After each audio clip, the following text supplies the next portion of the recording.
दोस्तों, आप में से काफ़ी सारे स्टूडेंट्स जो भी क्लास 10th में हैं और जिनकी पढ़ाई इस कोरोना की वजह से पूरी तरह से डिस्टर्ब हो चुकी है और जो चाहते हैं कि अब उनके पास जितना भी टाइम बचा है उसे वो फुल डेडिकेशन के साथ यूज़ करके अपने बोर्ड एग्जाम में अच्छा स्कोर कर पाएँ, तो ये वीडियो आपके लिए है। इस वीडियो में मैं आपको आने वाले 5 महीनों का एक बेस्ट टाइम टेबल बनाकर दूंगा। अगर उसे आप फॉलो करेंगे तो आई एम 100% श्योर कि आपको अच्छा स्कोर करने से कोई नहीं रोक पाएगा। मैंने इस टॉपिक पर काफ़ी ज़्यादा सोचा कि आखिर एक अच्छा और आइडियल टाइम टेबल कैसा होना चाहिए। उसके बाद मैंने अपने एक्सपीरियंस के बेस पर सबके लिए एक simple but powerful time table बनाया है, जिसे फॉलो करके आप अपनी क्लास के टॉपर भी बन सकते हैं। दोस्तों, ये प्लान है 5 मंथ्स का, यानी कि सितंबर से जनवरी तक का। पहले मैं आपको कुछ बातें क्लियर करना चाहूँगा कि आज की इस वीडियो में मैं आपको क्या बताऊँगा और क्या नहीं बताऊँगा, ये जानना भी ज़रूरी है। तो सबसे पहले मैं आपको ये बताता हूँ कि मैं आपको क्या नहीं बताऊँगा। मैं आपको डेली का हर घंटे का रूटीन नहीं बताऊंगा। हर किसी का अपना रूटीन होता है जो उन्हें सूट करता है। सुबह कितने बजे उठना है, कितने बजे सोना है, कोई आपको नहीं बता सकता और आपको फॉलो भी नहीं करना चाहिए अनलेस आप एनडीए की तैयारी नहीं कर रहे हैं। अब मैं आपको बताता हूँ कि मैं आपको क्या बताऊँगा। फॉर एग्जाम्पल, आपके पास 5 मेन सब्जेक्ट्स हैं, maths, science, SST, English and Hindi. कैसे इन पांचों सब्जेक्ट्स की एक साथ तैयारी करनी है आने वाले 5 महीनों में, आपको मैं ये बताऊंगा। कहाँ से पढ़ना है, कैसे पढ़ना है और कौन सी बुक बेस्ट रहेगी, ये मैं बताऊंगा। 5 महीनों में कंप्लीट तैयारी कैसे करनी है जिससे आप सीबीएसई बोर्ड एग्जाम्स के लिए रेडी हो जाओगे, ये मैं बताऊंगा। तो शुरू करते हैं 5 मंथ्स का टाइम टेबल। सबसे पहले हम ये प्लान करेंगे कि हमें अपना पूरा सिलेबस कंप्लीट कैसे करना है, वो भी सिर्फ 3 महीनों में। उसके बाद जो बाकी के 2 महीने बचेंगे उसमें आपको सैम्पल पेपर्स की प्रैक्टिस करनी है बस, जिससे आपके अंदर कॉन्फिडेंस आ जाएगा पेपर को सॉल्व करने का और आपका एग्जाम्स का डर पूरी तरह से दूर हो जाएगा। आपके मेन सब्जेक्ट्स ओनली 3 ही हैं, मैथ्स, साइंस और एसएसटी। बाकी के जो 2 सब्जेक्ट्स हैं, हिंदी और इंग्लिश, वो लैंग्वेज सब्जेक्ट्स हैं। तो सबसे पहले मैं आपको आपके मेन सब्जेक्ट्स में कितने चैप्टर्स हैं वो बताता हूँ। आपके मैथ्स में 13 चैप्टर्स हैं, आपकी साइंस में 13 चैप्टर्स हैं, आपके एसएसटी में 14 चैप्टर्स हैं। जैसा कि आपको पता है कि आपका सिलेबस रिड्यूस हुआ है इस साल, तो आपको क्या करना है कि एडुकार्ड की क्वेश्चन बैंक जो बुक आती है उससे रिड्यूस सिलेबस के चैप्टर्स का एक स्क्रीनशॉट ले लेना है और उसे प्रिंट कर लेना है। अब इसे अपने स्टडी टेबल पे स्टिक कर लो, जिससे आप एक एक करके चैप्टर्स को जैसे जैसे आप उनको कंप्लीट करते जाओ उनको क्रॉस ऑफ करते जाओ। अब आपको इस चार्ट का स्क्रीनशॉट लेना है। आप वीडियो को पॉज करके इसका स्क्रीनशॉट ले सकते हो। अब इस चार्ट को ध्यान से देखो। इस चार्ट के अकॉर्डिंग एक दिन में आप 3 सब्जेक्ट्स की तैयारी कर सकते हैं, जिसमें से 2 सब्जेक्ट्स आपके मेन सब्जेक्ट्स होंगे और 1 सब्जेक्ट आपका लैंग्वेज सब्जेक्ट होगा। यहाँ आपको एक चीज़ ध्यान में रखनी है कि आपको अपने मेन सब्जेक्ट को हर 2 दिन के बाद रिवाइज या रोटेट करना है, जो कि आप चार्ट को देखकर आराम से समझ जाओगे। बस इसका स्क्रीनशॉट ले लो। अब हम ये समझ लेते हैं कि हमें तैयारी कैसे करनी है। अगर आप कल से ही अपनी तैयारी शुरू कर रहे हो और ये मेरा बताया टाइम टेबल फॉलो करते हो, तो जो चैप्टर्स आपके अभी नहीं हुए हैं उनसे स्टार्ट करिए और जो चैप्टर्स आपने पढ़ रखे हैं उनको लास्ट में करिएगा। डेली आपको एक एक चैप्टर अपने मेन सब्जेक्ट का करना है और एक टॉपिक अपने लैंग्वेज सब्जेक्ट का, जैसा कि आप चार्ट में देख सकते हो। और एक चैप्टर को मैक्सिमम 2 दिन ही दीजिए। 2 दिन में ही कंप्लीट करने की कोशिश कीजिए एक चैप्टर को। और जो चैप्टर्स आपके स्ट्रॉन्ग हैं उन्हें आप एंड में कर सकते हैं विद इन 1 डे।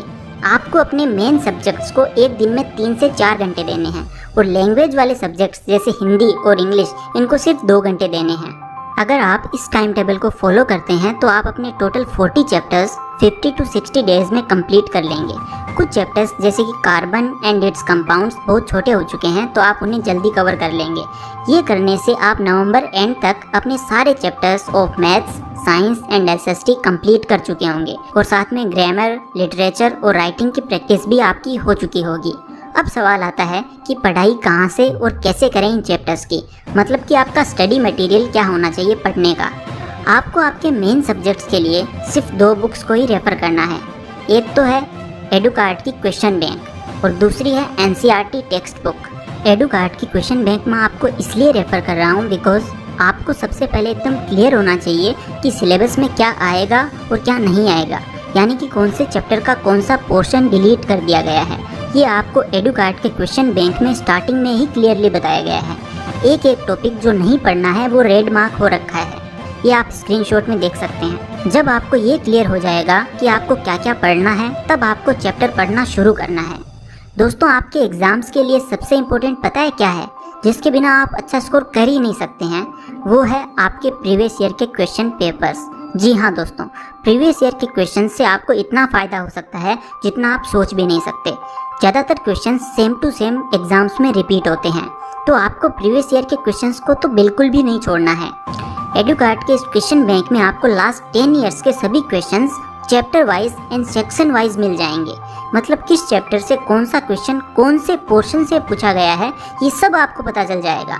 इसमें आपको एनसीईआरटी एग्जाम्पलर के भी सभी इंपॉर्टेंट क्वेश्चंस दे रखे हैं और न्यू पैटर्न के ऑब्जेक्टिव सेक्शंस वाले क्वेश्चंस भी हैं with all types of questions including case based and MCQ etcetera. एक ही बुक से आपकी हर चैप्टर की हर पॉसिबल क्वेश्चन की सेक्शन वाइज तैयारी होगी। इससे आपका काफ़ी टाइम सेव होगा, क्योंकि रिड्यूस सिलेबस पे हर टाइप के इंपॉर्टेंट क्वेश्चंस की मार्केट में कोई और अच्छी बुक है ही नहीं। जब भी आपको कोई क्वेश्चन या टॉपिक समझ में ना आए तो आप उस टॉपिक की यूट्यूब पर वीडियोस देख सकते हैं और अच्छे से समझ सकते हैं। दोस्तों एक और इंटरेस्टिंग चीज़ एडुकार्ट के क्वेश्चंस में मैंने देखी है कि काफ़ी क्वेश्चंस की detailed explanation and related theory दी हुई है। ये काफ़ी यूजफुल है आपके कंसेप्ट क्लियर करने के लिए।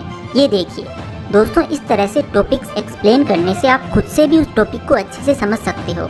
अब इस टाइम अगर आप शुरू से एक एक टॉपिक को पढ़ने बैठ जाओगे तो टाइम ज़्यादा लगेगा। इसलिए मैंने जो टाइम टेबल बताया है उसके अकॉर्डिंग तैयारी करने से आपका पूरा सिलेबस 2 से 2.5 महीने में कंप्लीट हो जाएगा और आप 90+ आराम से स्कोर कर सकते हो। अब आ जाते हैं नवंबर के मिड या एंड पे, जब आपकी चैप्टर वाइज तैयारी कंप्लीट हो गई हो। अब नेक्स्ट के 2 महीने में आपको सिर्फ यूज़ करने हैं सैम्पल पेपर्स। जी हाँ, सीबीएसई का 2021 का पेपर कैसा आएगा ये आपको अक्टूबर तक पता चल जाएगा, जब सीबीएसई अपना सैम्पल पेपर अपलोड करेगा अपनी ऑफिशियल वेबसाइट पर। दोस्तों नवंबर एंड से आपको एग्जैक्ट सीबीएसई के बताए हुए पेपर के पैटर्न पे आने वाले 15 से 20 सैंपल पेपर्स लगाने हैं टाइमर यूज करके। ये देखिए पेपर प्रैक्टिस करने का ब्रेकडाउन, जो कि आप स्क्रीनशॉट में देख सकते हैं। इसका स्क्रीनशॉट आप ले लीजिए वीडियो को पॉज करके, और इस स्क्रीनशॉट के हिसाब से ही डेली पेपर्स प्रैक्टिस करना है आपको। मार्केट से एक सैंपल पेपर्स की बुक खरीद लेना, जिसमें आपको आपके सीबीएसई के पैटर्न पर सैंपल पेपर्स मिले और साथ ही उनका डिटेल्ड सॉल्यूशन भी मिले। एक दिन में आपको टोटल 3 सैंपल पेपर्स करने हैं, 2 पेपर्स मेन सब्जेक्ट के और 1 पेपर लैंग्वेज सब्जेक्ट का। अपने मेन सब्जेक्ट को हर 2 दिन में रोटेट करते रहिए, जिससे आपके हर सब्जेक्ट की तैयारी अच्छे से हो जाएगी। इस चार्ट के हिसाब से ही आपको नेक्स्ट 2 महीने में पेपर सॉल्व करने होंगे। एनसीईआरटी के क्वेश्चंस भी आप चैप्टर वाइज एडुकार्ट के क्वेश्चन बैंक से देख सकते हैं if needed. Overall January and तक आप हर सब्जेक्ट के 15 से 20 पेपर्स लगा चुके होंगे। अगर आप इस स्टेज पे पहुंच जाते हैं तो आपका कॉन्फिडेंस लेवल काफ़ी हाई हो जाएगा। यही आपकी जीत होगी। अगर आप थोड़ा डिले भी हो जाते हैं इस टाइम टेबल को फॉलो करने में तो कोई बात नहीं, आप थोड़ा टाइम और ले सकते हैं। बट आई प्रॉमिस यू कि आप एडुकार्ट के इस क्वेश्चन बैंक से अपना सीबीएसई 2021 क्लास 10th का एग्ज़ाम क्रैक करने का गोल अचीव कर लेंगे। आई होप आपको मैंने आज जितना भी समझाया है वो आपके लिए हेल्पफुल रहेगा, और प्लीज़ इसको फॉलो करने की पूरी कोशिश करिएगा, क्योंकि मैंने बहुत मेहनत से इसकी प्लानिंग और रिसर्च की है। और एडुकार्ट की क्वेश्चन बैंक लेना मत भूलना, जिसकी लिंक आपको इस वीडियो के डिस्क्रिप्शन में मिल जाएगी। अगर आपको प्रीवियस ईयर और एनसीईआरटी के क्वेश्चंस करने हैं तो एडुकार्ट की क्वेश्चन बैंक सबसे बेस्ट रहेगी। तो दोस्तों आज की वीडियो में बस इतना ही। तब तक के लिए take care and all the best for your upcoming exams. जय हिंद एंड गुड लक।